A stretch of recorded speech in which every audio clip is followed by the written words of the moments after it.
Welcome to the Forgotten Narrator. The Eldar are one of the most ancient and enigmatic races in the galaxy, a people once defined by their near-immortal lifespans, profound psychic abilities, and mastery over the most exotic forms of technology. Yet, despite their unparalleled achievements, they stand now on the precipice of extinction. The fall of their once glorious empire shattered not only their dominion over the stars, but also their very spirit, leaving them a fractured and tormented species, haunted by the echoes of their own hubris. It is this tragic decline that has led many to question whether the Eldar, in their desperate grasp for survival, have devised some final contingency to preserve their souls and culture beyond the inevitable end of their race. If there is one thing the Eldar understand deeply, it is the price of arrogance and the weight of legacy. But what if there exists a plan so profound, so steeped in their ancient mysticism and technological genius, that it might yet allow them to endure the coming darkness? The concept of the Wraithbone Cradle is more than just a whispered legend among the Eldar. It is a symbol of hope, a potential final act of defiance against the entropy that seeks to consume them. For millennia, the Eldar have struggled to preserve their way of life, clinging to the remnants of their once grand civilization in the form of craft worlds, hidden Webway citadels, and exodite colonies scattered across the stars. But each of these bastions is, at its core, a reflection of a people in decline, proud yet diminished, their former glories reduced to the dim echoes of a forgotten age. This is why the idea of the Wraithbone Cradle is so compelling. It represents the possibility that, even in their twilight, the Eldar might find a way to endure, not as scattered fragments but as a unified, eternal presence within the galaxy. Yet, to understand why the Wraithbone Cradle might be the Eldar's last hope, one must first grasp the significance of Wraithbone itself. It is not merely a construction material or a technological tool. It is the physical manifestation of the Eldar's psychic power, shaped by their thoughts, emotions, and dreams into a living, resonant substance that can endure for millennia. Wraithbone is woven into the very fabric of their culture, used to build their ships, their cities, and even their weapons. It is through this mysterious substance that they can reach into the immaterium without succumbing to its madness, crafting psychic constructs that stand as a testament to their mastery over both the material and the immaterial. But more than this, Wraithbone serves as a conduit for their souls, a means by which the dead might continue to serve their people, even after their physical forms have withered to dust. This intricate connection between the Eldar and their Wraithbone creations is not just a technological marvel, but a deeply spiritual one. It reflects the Eldar's profound fear of oblivion, a terror that has only grown more acute since the birth of Slaanesh shattered their once boundless empire and condemned their souls to eternal damnation if left unprotected. The path of the Eldar, with its strict disciplines and rigid mental barriers, was born from this same fear, a desperate attempt to stave off the abyss that looms ever closer. In this context, the Wraithbone Cradle represents the culmination of millennia of struggle, a final gambit to escape the fate that their own excesses once unleashed. But is it merely a myth? A comforting lie whispered by the desperate? Or could it be a genuine, last-ditch effort to preserve their kind against the cold void of extinction? If the Wraithbone Cradle does exist, it might hold the key to the Eldar's survival, allowing them to escape the fate that has claimed so many before them. Yet, like all things in the Eldar's tragic history, it would come at a cost. A sacrifice that few among even their long-lived kind might be willing to pay. After all, what price is too high when the very existence of your race hangs in the balance? In the coming sections, we will explore the origins of Wraithbone, the significance it holds within Eldar culture, and the dark, forgotten secrets that may reveal the truth behind this enigmatic cradle. For now, let us consider the possibility that the Eldar, in their arrogance and fear, have truly crafted a means to cheat the oblivion that threatens to consume them. Wraithbone is more than just a material for the Eldar. It is the very lifeblood of their civilization, a substance that bridges the physical and the spiritual, the real and the unreal. To understand why this enigmatic material has become the cornerstone of their culture, one must first delve into the ancient history of the Eldar and their unique relationship with the warp. Unlike the more brutish races that fear the immaterium or use it as a crude weapon, the Eldar see the warp as an extension of their own souls, a realm of infinite potential shaped by will and emotion. It is a place where dreams and nightmares take form, where the power of thought itself can bend reality, and where the Eldar have long found both their greatest strength and their deepest fear. Wraithbone is the physical manifestation of this connection. It is a psychoplastic substance, formed not through conventional industry or chemical processes, but by the focused minds of the Eldar themselves. Through a process known as psychomancy, Eldar bonesingers reach into the warp, drawing forth raw psychic energy and weaving it into a material that resonates with the soul stuff of the immaterium. It is a living, singing substance, constantly vibrating with the echoes of its creator's thoughts, emotions, and memories.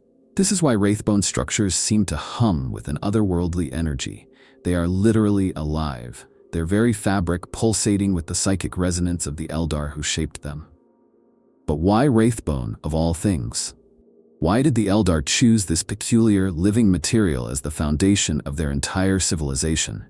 The answer lies in the unique properties of Wraithbone itself. Unlike cold, unfeeling metal or lifeless stone, Wraithbone is capable of channeling psychic energy without warping or corroding over time.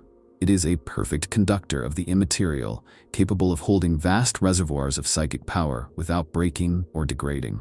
For a species as psychically attuned as the Eldar, this made it the ideal building material, a substance that not only protected them from the predations of the warp, but also amplified their natural abilities, allowing them to craft the magnificent craft worlds, towering wraith constructs, and elegant, blade-like starships that define their culture. This deep connection between Wraithbone and the warp also had profound spiritual implications for the Eldar. In their mythology, Wraithbone is seen as the bone of the gods, the very marrow of the universe, shaped by divine will and suffused with the echo of creation itself. To work Wraithbone is to commune with the primal forces of the cosmos, to reach beyond the veil of reality and grasp the fundamental truths of existence. This is why the Bonesingers, the master craftsmen of the Eldar, are not mere artisans but spiritual leaders, respected as much for their artistic skill as for their deep understanding of the immaterium.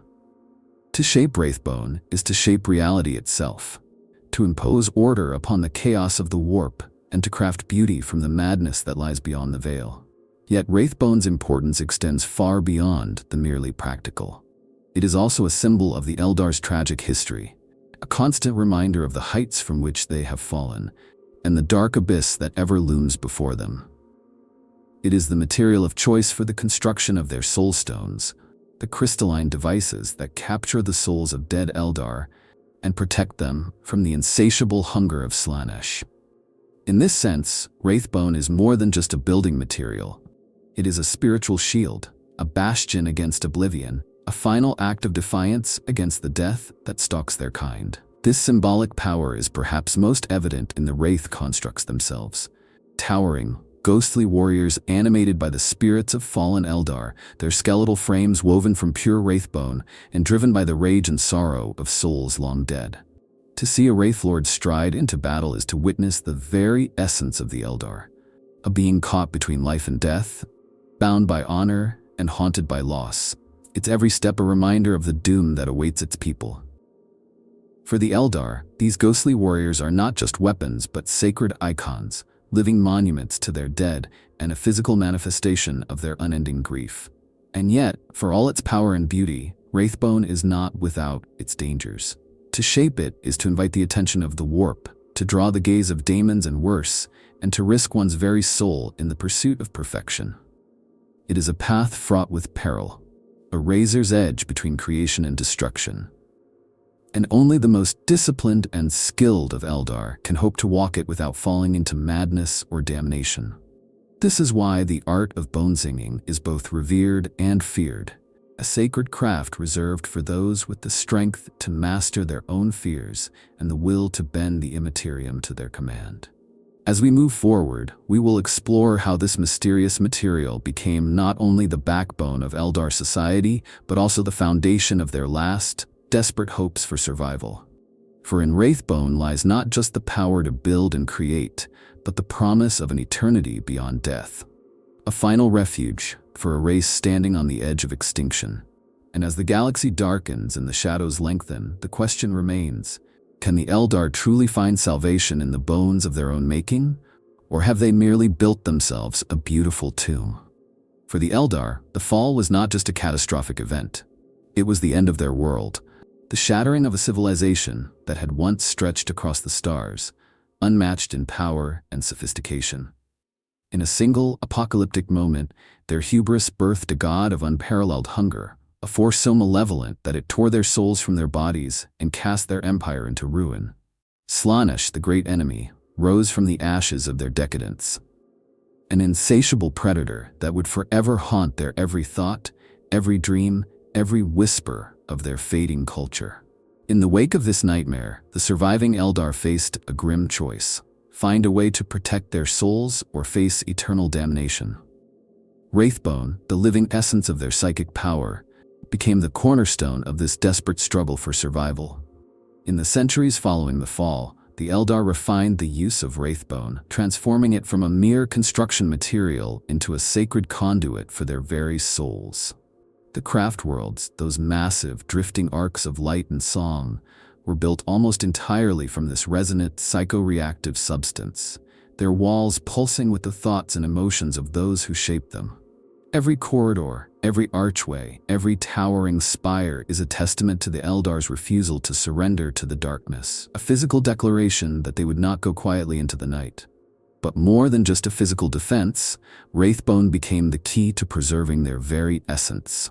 For the Eldar, death is a terrifying prospect, not merely because it marks the end of physical life, but because it risks exposing their souls to the soul thirst of Slaanesh. Unlike other races, the Eldar do not pass into a tranquil afterlife upon death. Instead, their spirits are drawn irresistibly towards the great enemy, their every sin and excess a beacon to the predatory god that hungers for their essence. In response to this existential threat, the Eldar developed the Soul Stone, a crystalline prism crafted from the same psychoplastic material as their mighty Wraithbone structures. These stones, worn close to the heart or embedded within the armor of their warriors, capture the soul at the moment of death, sealing it within an eternal cage of shimmering crystal and preventing it from being devoured by Slaanesh. Within these soul stones, the spirits of the dead find a semblance of peace, a chance to remain within the psychic embrace of their people, rather than being consumed by the void. But this is not a true afterlife. It is a half-life, a spectral existence, where the dead linger in a state of restless awareness, their thoughts and memories forever preserved but never truly free. The Eldar can still commune with these spirits, drawing upon their ancient wisdom in times of need. But this is a two-edged blade, for to do so risks stirring the wrath of the warp and awakening the darker aspects of their own souls. And yet, despite the risks, this communion with the dead has become a central aspect of Eldar culture, a vital connection that allows them to draw strength from their ancestors, even as they face extinction. In the darkest corners of their craft worlds, in the shadowed halls of their great libraries, and the echoing vaults of their spirit shrines, the souls of the dead whisper their counsel to the living. Here, the lines between the past and the present blur, the living and the dead intertwined in a dance of memory and song, their voices rising together in a chorus of defiance against the end. This is the true power of Wraithbone, not just its ability to shape reality, but its capacity to preserve the soul, to bind the living and the dead together in a single, unbroken chain of memory and purpose. But this reliance on Wraithbone comes at a cost. To the living, it can feel like a constant reminder of their own mortality, a silent testament to the doom that awaits their kind. To the dead, it is a prison, a beautiful but unending twilight from which there is no escape. It is a symbol of hope, yes, but also a symbol of despair. A cruel mockery of the natural order that denies the finality of death, even as it seeks to preserve the spirit. And as the ages pass and the Eldar continue their slow, sorrowful march towards oblivion, the question remains, Is this truly a path to survival, or merely a delaying action against the inevitable? Yet, for all its flaws, this system has allowed the Eldar to endure, to carry the echoes of their ancient empire into the present, to fight on in the face of a darkness that would otherwise have consumed them utterly.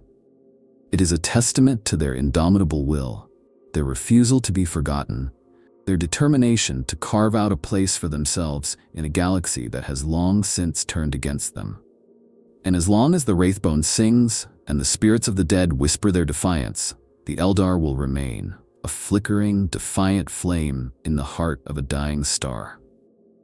As we continue, we will explore the deeper spiritual implications of this strange half-life, the uneasy relationship between the living and the dead within Eldar society, and the lengths to which this ancient race will go to preserve their souls against the ever-encroaching darkness. For while the Wraithbone has given them a second chance at existence, it has also bound them to a fate as tragic as it is beautiful. A fate that may yet determine the final act of their long, sorrowful tale. To the Eldar, the soul is not just a spark of life. It is the very essence of identity, the purest reflection of one's thoughts, emotions, and experiences. It is a fragment of the immortal, a piece of the cosmos itself, bound by the currents of the warp and shaped by the dreams and fears of its bearer. This deep, spiritual connection to their souls defines every aspect of Eldar culture, shaping their art, their technology, and even their approach to warfare. For the Eldar, life and death are not simple biological processes, but complex, interconnected journeys, woven together by the threads of memory and spirit. This is why they cling so fiercely to their souls, why they go to such extraordinary lengths to protect them, and why the Wraithbone has become not only a symbol of death, but also of hope and rebirth. From their earliest legends, the Eldar have seen the soul as a sacred fire, a divine spark that transcends the physical world and reaches into the heart of the immaterium. They believe that each soul is a unique, irreplaceable flame, burning with the potential of 1,000 lifetimes, each one a thread in the vast tapestry of their race's history. This belief is reflected in the very structure of their society, where memory and tradition are cherished above all else, and where the past is never truly forgotten. To lose a soul is to lose not just a life, but a piece of that greater whole, a fragment of the Eldar's collective spirit, forever lost to the void. This is why the creation of soulstones was such a profound moment in Eldar history. It was not just a technological innovation, but a spiritual revolution, a way for the Eldar to preserve their most precious asset, their souls, against the predations of Slaanesh. These crystalline prisons, carved from the same Wraithbone that forms the backbone of their craft worlds, serve as a bridge between life and death, a means of capturing the essence of the fallen and protecting it from the eternal hunger of the great enemy. In this way, the Eldar have turned their own fear of oblivion into a source of strength, transforming death into a form of defiance, a final act of resistance against the darkness that haunts them. But the Soul Stones are more than just a defensive measure. They are also a symbol of hope, a reminder that even in the face of extinction, the Eldar can still find a way to endure. Within these crystals, the spirits of the dead continue to exist, their thoughts and memories preserved for all eternity, their voices echoing through the halls of the craft worlds like the whispered songs of forgotten gods. For the living, these spirits are not just memories, but active participants in the ongoing story of their race, a source of wisdom and strength in times of crisis. To hold a soulstone is to hold a piece of the past, a fragment of a long-lost empire, a reminder of the glories that once were, and the potential that still remains. This is where the Wraithbone comes into play. As a living psychic material, it is uniquely suited to house these spectral echoes, to serve as both a conduit for their power and a prison for their restless spirits. It is through Wraithbone that the dead can still walk, that the ancient heroes of the Eldar can rise again to defend their people in times of need. The towering Wraith constructs, the Wraithlords, Wraithguard, and Wraith Knights, are the ultimate expression of this philosophy. Their skeletal forms animated by the souls of the dead, their every step a testament to the enduring power of memory and spirit. Yet for all its power, this form of resurrection is not without its costs. To bind a soul to a wraith construct is to deny it the peace of the afterlife, to force it back into the physical world, often against its will. It is a cruel form of immortality, a half-life where the dead walk again, but never truly live, their souls forever bound to the cold, unfeeling skeletons of Wraithbone that serve as their new bodies. For the Eldar, this is both a blessing and a curse, a way to preserve their culture and protect their people, but also a painful reminder of the price they have paid for their own hubris. This is why the Wraithbone has become such a powerful symbol in Eldar culture. It is the bone of the gods, the living essence of their spirit, a bridge between life and death, a monument to their greatest triumphs and their darkest fears. It is a reminder that even in the face of extinction, the Eldar can still find a way to endure, to cling to the spark of life that defines them, to defy the darkness that seeks to consume them. But it is also a symbol of their tragic fate, a constant reminder of the doom that awaits them, a whisper of the shadows that ever loom on the edges of their dying light. As we continue, we will delve deeper into the spiritual and philosophical implications of this unique form of resurrection, exploring the ways in which the Eldar seek to reconcile their desire for survival with the harsh realities of their own mortality. For in the end, it is this struggle, this desperate, beautiful fight to preserve their souls against the coming darkness, that defines the Eldar, that sets them apart from all the other races of the galaxy, and that may yet determine their ultimate fate. For the Eldar, the fear of true death is a shadow that haunts their every thought, a dark whisper that lingers in the silence of their long, empty corridors and echoes through the crystalline spires of their craft worlds. They know that without the protection of a soul stone, their spirits are doomed to be devoured by Slaanesh, their very essence consumed by the insatiable hunger of the great enemy. This terror has driven them to extraordinary lengths, pushing the limits of their technology and psychic abilities in a desperate attempt to find a sanctuary for their souls, a place where they might find peace, even after the death of their physical forms. For many Eldar, the craft worlds themselves are the first line of defense against this grim fate.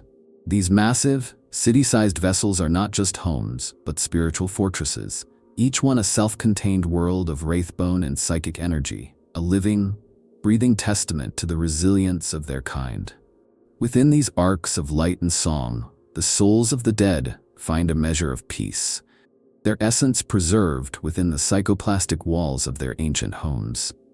Here, they remain connected to their people, their thoughts and memories flowing through the psychic currents of the craft world like the lifeblood of a great, slumbering beast. It is a comforting thought to know that even in death, one can still serve the living, still be a part of the eternal dance of memory and song that defines Eldar society. But for all their majesty, the craft worlds are not perfect sanctuaries. They are fragile things, massive yet vulnerable, their towering spires and delicate webway gates ever at risk of destruction by the myriad horrors of the galaxy. For the Eldar, survival cannot depend solely on these drifting, ghostly cities. They must find other, more secure refuges for their souls, places where the light of their spirits might endure even as the physical universe crumbles around them. And so the Eldar have looked to the stars, to the dark, forgotten corners of the galaxy in search of places where their souls might find sanctuary beyond the reach of Slaanesh.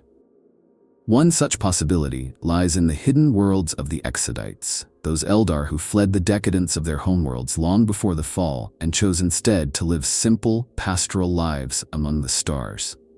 These Exodite worlds are places of deep, primal power, their landscapes shaped by the psychic resonance of their inhabitants and their soils soaked with the memories of 1,000 generations.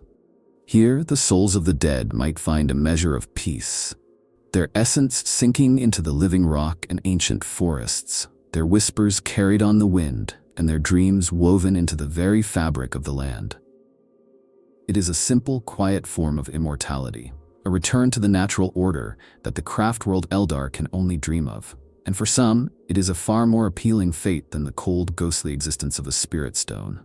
But there are whispers of other, stranger refuges, hidden realms and forgotten places where the souls of the Eldar might find a final, unassailable sanctuary.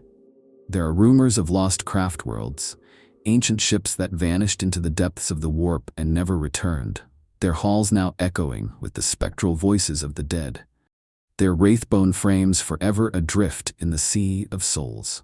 Some Eldar believe that these ghost ships have become something more than mere vessels, that their very structure has merged with the immaterium itself, becoming vast, living citadels of spirit and song, eternal refuges for the dead where the light of their souls can never be extinguished.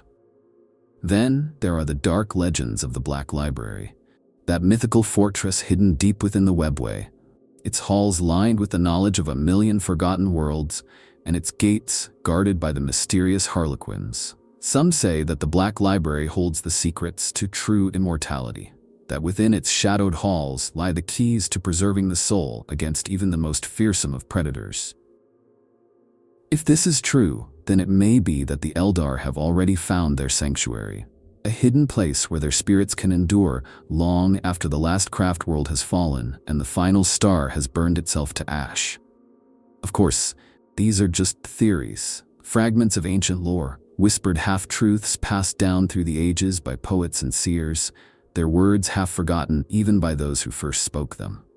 And yet, for a people as desperate as the Eldar, even the faintest glimmer of hope is enough to drive them to extraordinary lengths. For them, the question is not just one of survival, but of meaning, of purpose, of finding a way to carry their legacy into the darkness, to preserve the light of their souls against the ever-encroaching shadows. As we continue, we will explore the more radical possibilities that the Eldar have considered in their quest for survival. The idea of transferring their consciousness into new, synthetic bodies, of merging their minds with the infinite data streams of the Webway, of becoming something more than just flesh and blood, something that might yet stand against the coming night. For in the end, it is this desire for transcendence, this need to escape the finality of death, that truly defines the Eldar, that sets them apart from all the other races of the galaxy, and that may yet determine their final fate. The Eldar have always been a race of seers and prophets, their lives bound by the threads of fate and the shifting tides of the warp. They see the future not as a single, unbroken line, but as a tangled web of possibilities, each strand representing a different path, a different choice, a different outcome. This ability to peer into the future has given them a unique perspective on their own decline, a tragic awareness of the doom that awaits them, and the desperate, fleeting hope that they might yet avoid it. For the Eldar, prophecy is both a blessing and a curse, a gift that allows them to glimpse the shape of things to come, but also a constant reminder of the darkness that haunts their every step. Among the many prophecies that have shaped Eldar history, few are as haunting as those that speak of the lost craft worlds. Vast, ghostly arcs that vanished into the void, their fates unknown even to the most powerful of farseers. These ships, each one a self-contained world of wraithbone and psychic energy, were once the pride of the Eldar race, majestic vessels that carried the last remnants of their shattered empire into the stars. But over the long, dark millennia, many of these ships have disappeared, swallowed by the warp, lost to the predations of their many enemies, or simply forgotten in the endless void of deep space. Some Eldar believe that these lost craft worlds still exist, drifting silently through the immaterium, their halls echoing with the whispers of the dead, their wraithbone frames forever bathed in the cold, unearthly light of the warp. They speak of ships like Altansar, the craft world that vanished into the Eye of Terror during the fall, only to re-emerge 10,000 years later.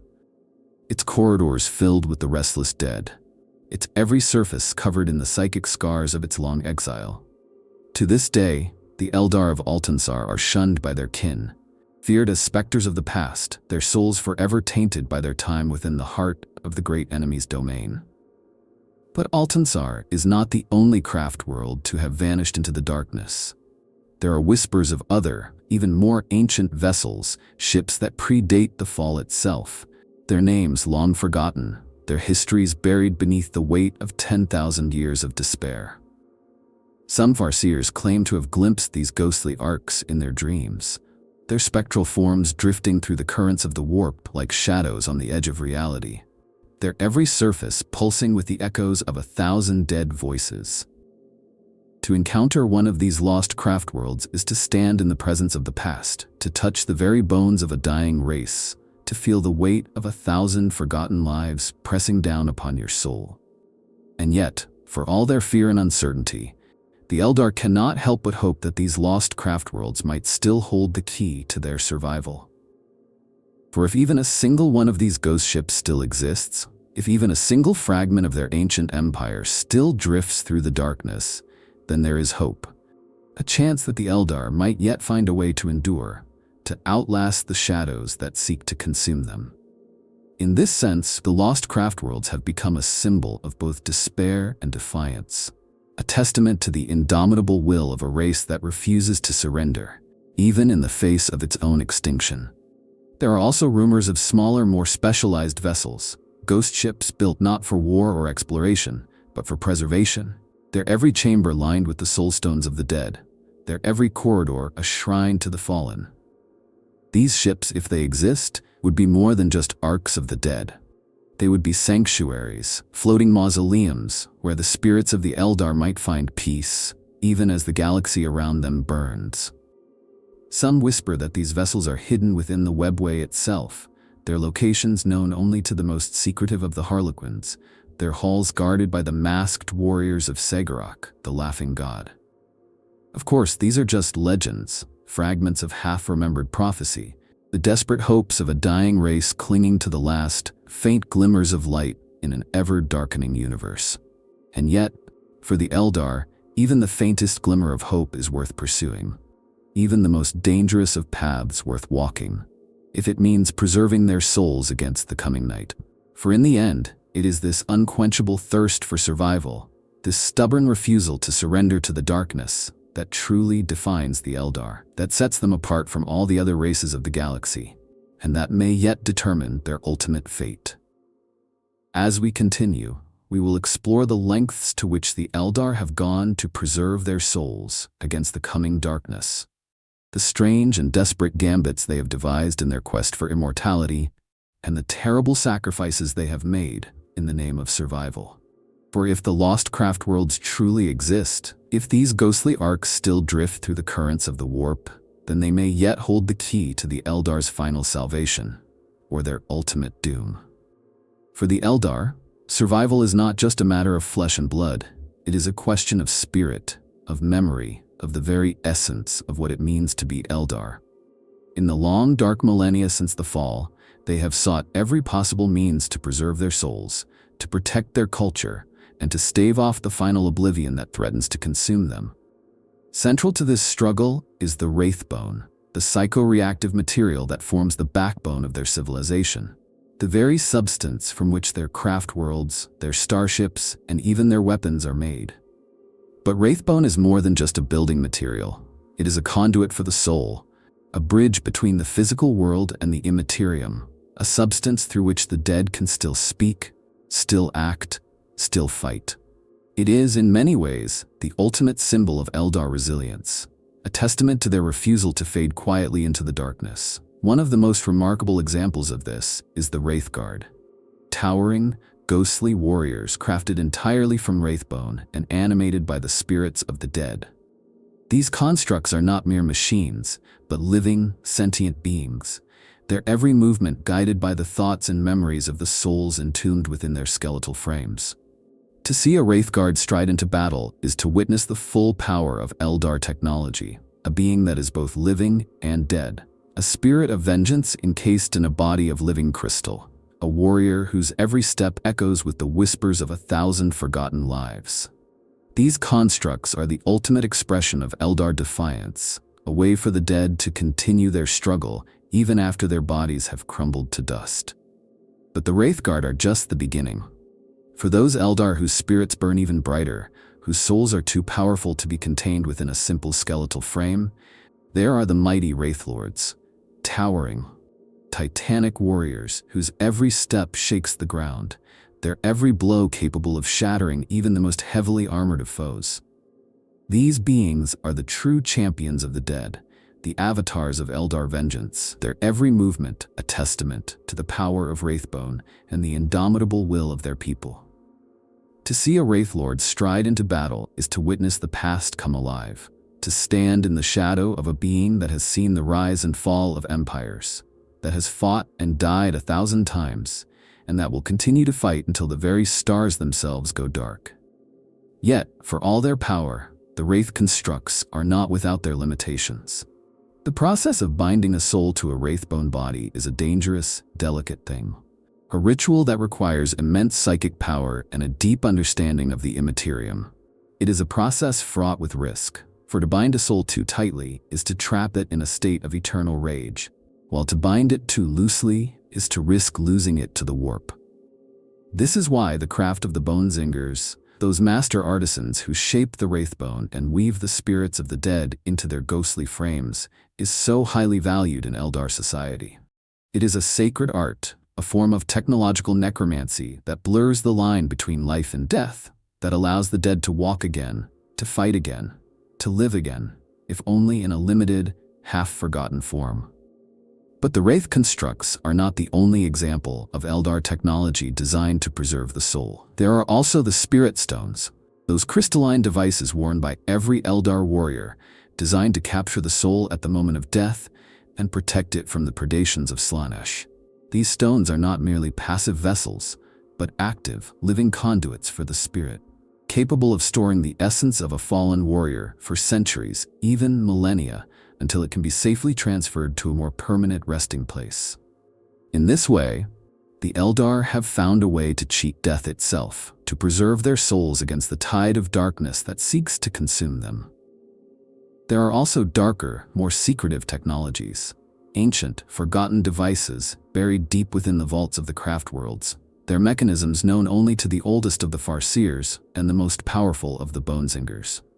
Some whisper of soul forges, massive arcane machines capable of blending the souls of the dead into new composite beings, creating powerful hybrid spirits capable of feats far beyond the abilities of any single Eldar.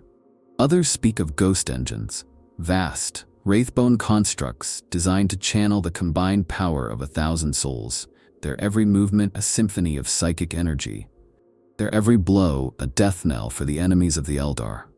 And then there are the spirit beacons, mysterious, crystalline devices that are said to guide the souls of the dead through the warp, acting as psychic lighthouses that draw the spirits of fallen warriors back to the safety of their craft worlds, even from the darkest corners of the immaterium. These beacons are said to pulse with a cold, unearthly light, their surfaces etched with the names of the dead, their every pulse a heartbeat in the darkness, a signal that the Eldar will not be forgotten, that their spirits will endure, even as their bodies turn to ash. As we continue, we will explore the darker side of these technologies, the sacrifices they require, the dangers they pose, and the terrible cost of cheating death. For while the Eldar have found ways to preserve their souls against the darkness, they have also trapped themselves in a cycle of unending war, a ghostly half-life where the dead walk again and the living are forever bound to the shadows of their past. It is a tragic, beautiful, and deeply haunting legacy, one that speaks to the very heart of what it means to be Eldar, and that may yet determine the final fate of their ancient race. For the Eldar, the line between life and death is a thin one, a fragile barrier that can be crossed and recrossed with the right combination of technology and will. Nowhere is this more evident than in the concept of the spirit matrix, the vast, interconnected web of psychic energy that runs through every craft world, binding the living and the dead together in a single, unbroken chain of memory and purpose. It is this network, this ghostly lattice of thought and emotion, that allows the Eldar to continue their war against the darkness even after their bodies have turned to dust, to defend their homes with the spirits of the dead, and to strike back against their enemies with the power of 1,000 forgotten lives. At the heart of this system lies the Wraithbone, that strange, psychoreactive material that forms the backbone of Eldar society. It is through Wraithbone that the spirits of the dead can still speak, still act, still fight, their every thought and memory channeled through the psychic currents of their craft worlds, like the lifeblood of a great, slumbering beast. The spirit matrix is, in many ways, the ultimate expression of this connection, a living, breathing network of souls, a vast, unseen web of energy that binds the dead to the living, that allows the Eldar to draw upon the strength of their ancestors even as they face extinction. The Wraith constructs are perhaps the most visible manifestation of this technology. Towering, ghostly warriors whose skeletal frames are crafted from pure wraithbone, their every movement guided by the thoughts and memories of the souls entombed within their hollow shells. These constructs are not mere machines, but living, sentient beings. Their every action a testament to the power of the spirit matrix and the indomitable will of the Eldar people. To see a Wraithguard stride into battle is to witness the past come alive, to stand in the presence of a warrior whose body has long since crumbled to dust, but whose spirit still burns with the fire of 1,000 battles, their every step a reminder of the glories that once were and the tragedies that have defined their race. Yet, for all their power, the Wraith constructs are not without their limitations. The process of binding a soul to a Wraithbone body is a delicate, dangerous thing, a ritual that requires immense psychic power and a deep understanding of the immaterium. It is a process fraught with risk, for to bind a soul too tightly is to trap it in a state of eternal rage, while to bind it too loosely is to risk losing it to the warp. This is why the art of the Bonesingers, those master craftsmen who shape the Wraithbone and weave the spirits of the dead into their ghostly frames, is so highly valued in Eldar society. It is a sacred art, a form of technological necromancy that blurs the line between life and death, that allows the dead to walk again, to fight again, to live again, if only in a limited, half-forgotten form. But the spirit matrix is not just a tool for war. It is also a means of preserving the cultural memory of the Eldar, a way of keeping the past alive even as the present slips into darkness. Within this vast, interconnected web of souls, the thoughts and memories of the dead are preserved for all eternity, their voices echoing through the halls of the craft worlds like the whispered songs of forgotten gods. In this way, the spirit matrix is both a weapon and a library, a living archive of Eldar history and culture, a testament to the indomitable will of a race that refuses to be forgotten. Of course, this reliance on the dead comes at a cost.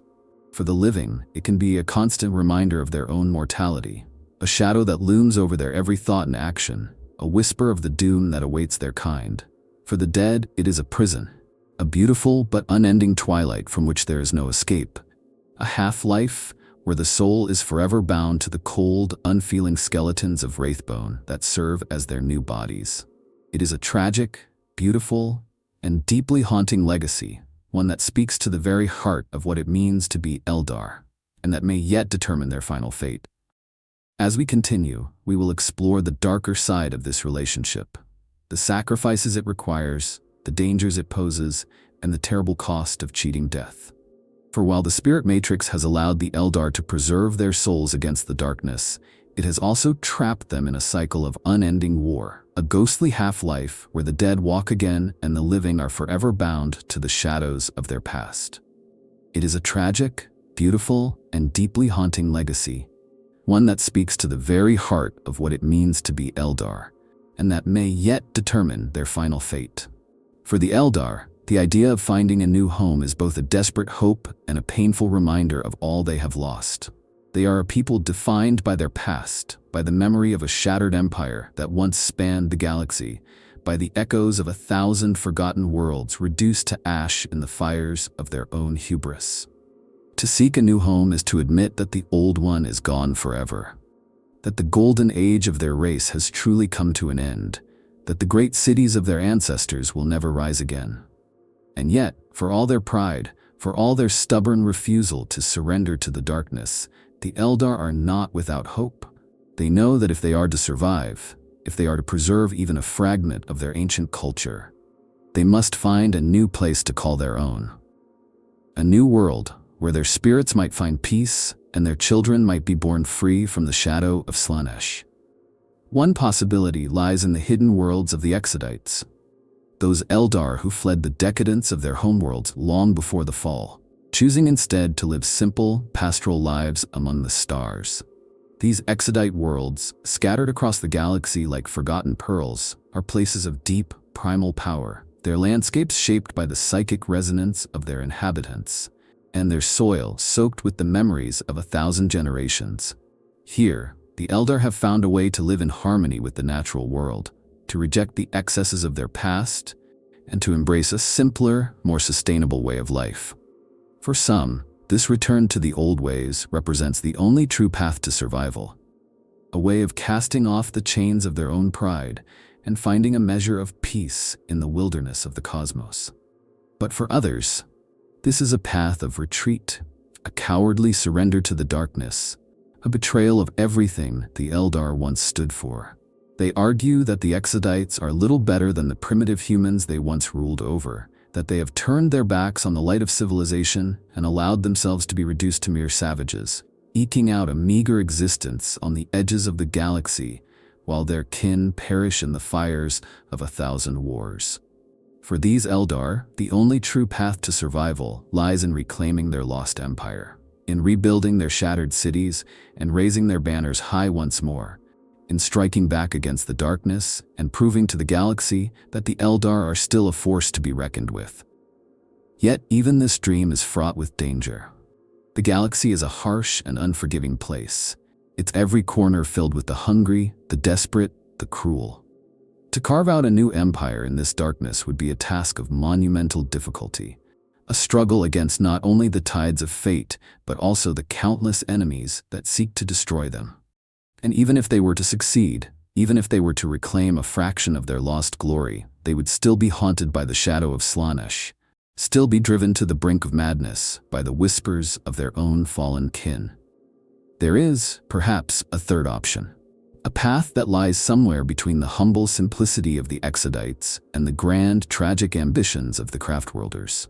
Some Eldar have begun to speak of the Webway, that vast, labyrinthine network of hidden paths and forgotten corridors that spans the length and breadth of the galaxy. A place where the laws of physics break down and the light of the stars fades into the ghostly glow of the immaterium. It is said that within the Webway lie entire worlds, places where the Eldar might find refuge from the darkness, where they might build new cities and forge new empires, free from the predations of Slaanesh and the cold, indifferent cruelty of the material universe.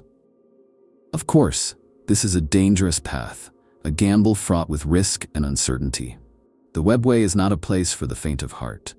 It is a realm of shadows and whispers, a place where the laws of reality break down and the spirits of the dead wander freely, where the slightest misstep can send a ship tumbling into the depths of the immaterium, never to be seen again.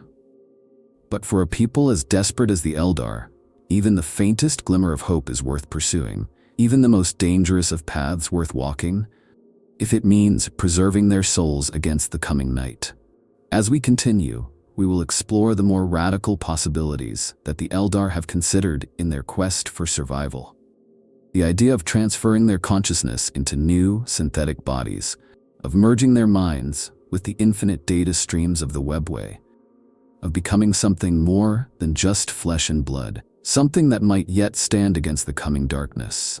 For in the end, it is this desire for transcendence, this need to escape the finality of death that truly defines the Eldar, that sets them apart from all the other races of the galaxy, and that may yet determine their final fate. For the Eldar, Wraithbone is more than just a building material. It is a symbol of hope, a lifeline to the past, a bridge between the living and the dead. It is the substance through which their souls can find peace, their memories can endure, and their culture can survive the slow, grinding decay of the millennia. But like all things in the grim darkness of the 41st millennium, this lifeline comes at a cost. For all its power and beauty, Wraithbone is not without its dangers, its hidden traps, its whispered curses. It is a double-edged blade, a gift that can just as easily become a curse, a path to salvation that might lead instead to eternal damnation. At its heart, Wraithbone is a psychic material, a substance that resonates with the thoughts and emotions of its creators, that echoes with the memories of the dead, that vibrates with the pulse of the immaterium itself. This makes it incredibly powerful, but also incredibly dangerous, for the warp is a place of chaos and madness, a realm of shifting shadows and hungry gods, a place where even the strongest of minds can be driven to madness by the whisper of a daemon, the flicker of a forgotten dream, the echo of a long-dead scream. To build one's world from such a substance is to invite the attention of the warp, to draw the gaze of the great enemy, to risk being consumed by the very forces one seeks to control. This danger is perhaps most evident in the Wraith constructs. Those towering, ghostly warriors animated by the spirits of the dead, their every step a testament to the power of Wraithbone and the indomitable will of the Eldar people. For all their power, for all their grace and beauty, these constructs are haunted things, their every movement guided by the restless spirits of the dead, their every blow a whispered scream, their every step a reminder of the doom that awaits their kind. To be bound to such a body is to be trapped in a state of eternal twilight, a half-life where the soul is forever chained to the cold, unfeeling skeleton of Wraithbone that serves as its new body. It is a form of immortality, yes, but also a form of damnation, a prison of bone and memory from which there is no escape. But the dangers of Wraithbone do not end with the Wraith constructs. For those Eldar who wear soulstones, who carry their own souls around their necks like precious jewels, there is the ever-present risk of psychic contamination. The slow, creeping taint of the immaterium that seeps into the crystal over the centuries, corrupting the soul within, twisting it into a pale, ghostly echo of its former self.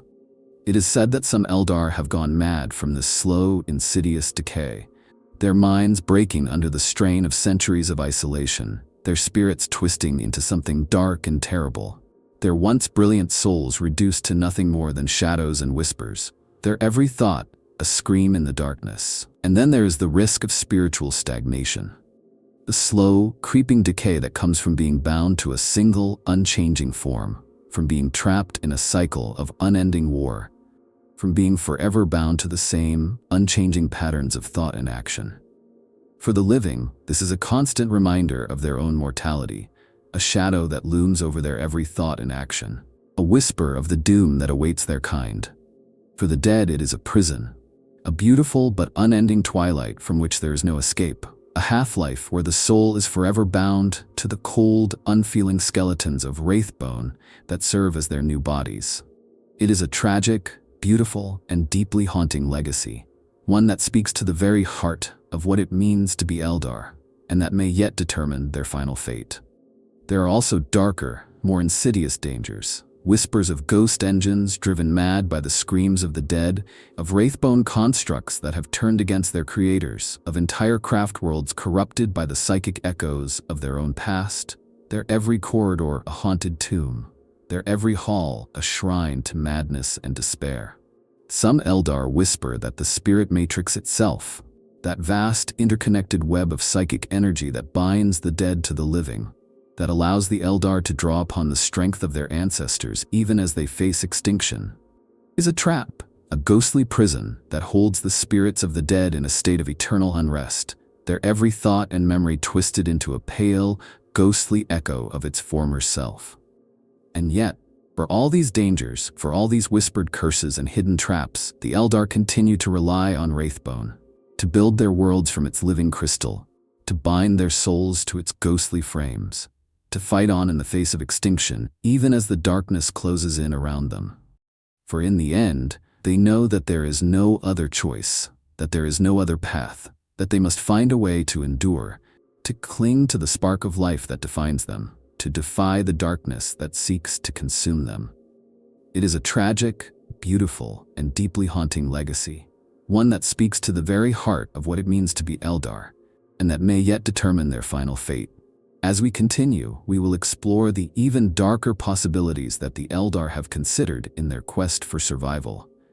The terrible sacrifices they have made, the unspeakable horrors they have embraced, the lengths to which they have gone to preserve their souls against the coming darkness. For in the end, it is this desire for survival, this unquenchable thirst for life, this desperate clinging to the past that truly defines the Eldar, that sets them apart from all the other races of the galaxy, and that may yet determine their ultimate fate. In a galaxy as vast and violent as the one the Eldar inhabit, every advantage is a potential weapon, every secret a potential curse, every fragment of lost knowledge a spark that might ignite a new war. Wraithbone, with its unique properties and deep connection to the immaterium, is no exception. It is a material unlike any other, a substance that can bridge the gap between the physical world and the warp, that can channel the power of the soul, that can shape reality itself. In the hands of the Eldar, it is a symbol of hope and defiance, a way of preserving their culture against the encroaching darkness.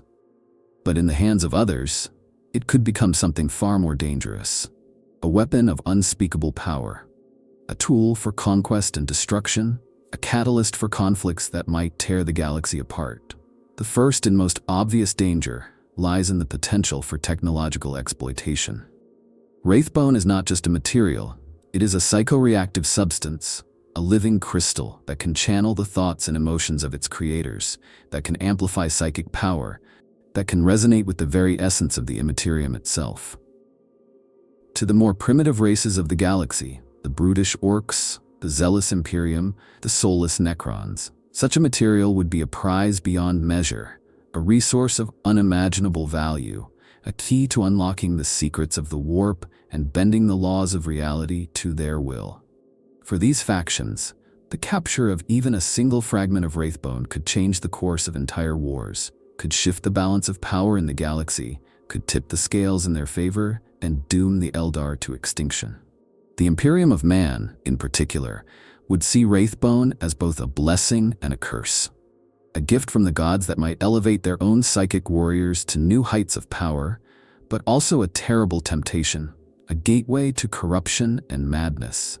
A lure that might draw their souls into the waiting jaws of the great enemy.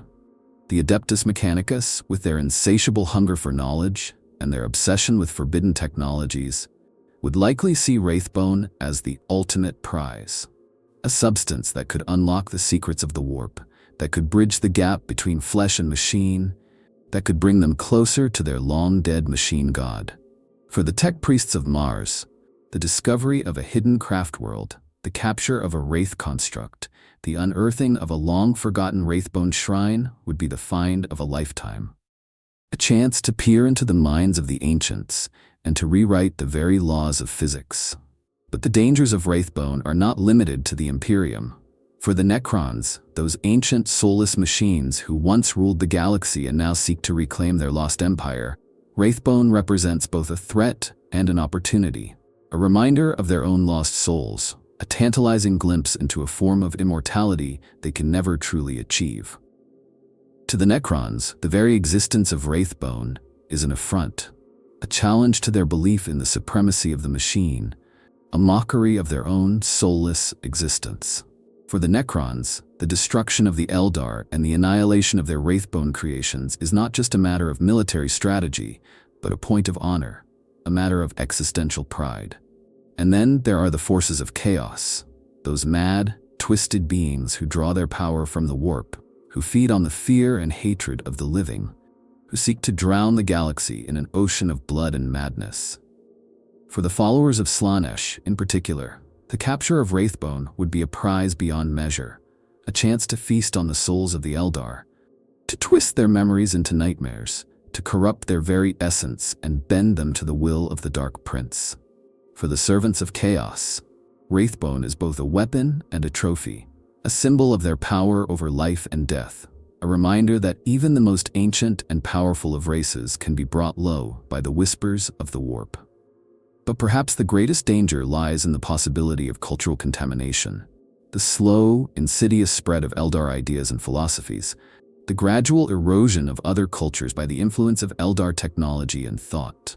For the Eldar, Wraithbone is not just a material, but a way of life, a way of thinking, a way of being. It is a substance that resonates with their very souls, that amplifies their thoughts and emotions, that binds them together in a single, unbroken chain of memory and purpose. To allow others to wield such power is to risk losing themselves, to risk being absorbed into the cultures of the younger races, to risk becoming nothing more than a footnote in the history of the galaxy, a forgotten echo of a long-dead empire. As we continue, we will explore the even darker possibilities that the Eldar have considered in their quest for survival. The terrible sacrifices they have made, the unspeakable horrors they have embraced, the lengths to which they have gone to preserve their souls against the coming darkness. For in the end, it is this desire for survival, this unquenchable thirst for life, this desperate clinging to the past, that truly defines the Eldar, that sets them apart from all the other races of the galaxy, and that may yet determine their ultimate fate. The Eldar stand at a crossroads, a dying race clinging to the last, fragile threads of their once mighty empire, their every step a dance on the edge of oblivion. They have built their cities from the bones of the gods, crafted their weapons from the echoes of their own dead, and woven their souls into the very fabric of the immaterium. They are a people defined by their past, their every thought a whispered prayer to a lost age, their every action a desperate bid to stave off the darkness that looms ever closer.